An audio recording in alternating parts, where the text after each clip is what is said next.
When it comes to your app's performance, nothing frustrates users faster than poor performance in the two moments that matter most: app launch and screen loading.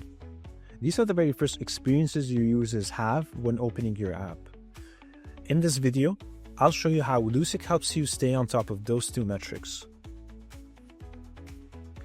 Starting with the app launch.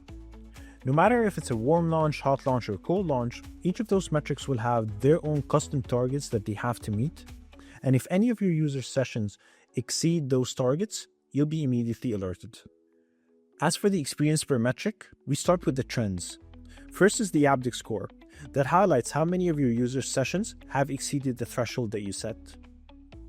Then there's the throughput count, P50, and then the debugging piece, where we look into the spans section.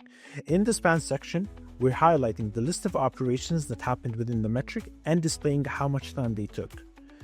So operations like database queries, API calls, and even the steps it took to initialize the app and the time it took for the views to load.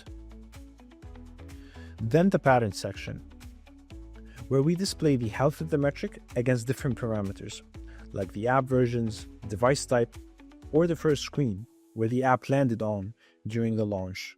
As for screen loading, it is the exact same experience as you just saw with the app launch, except two subtle differences. The first is the obvious one. There's entries for each and every screen, as well as the native web views that you have within your app. And each of those entries or screens have their own targets that they have to meet. The second difference is in the spans section. So yes, you can still see the network requests and how much time they took during the loading of the screen, but you also get to see the sub-views loading time as well. So let's say, for example, this is an Android activity with fragments and compose views within. So in its spans section, you'll be able to see the time it took for the fragments to load, as well as the compose views to load as well.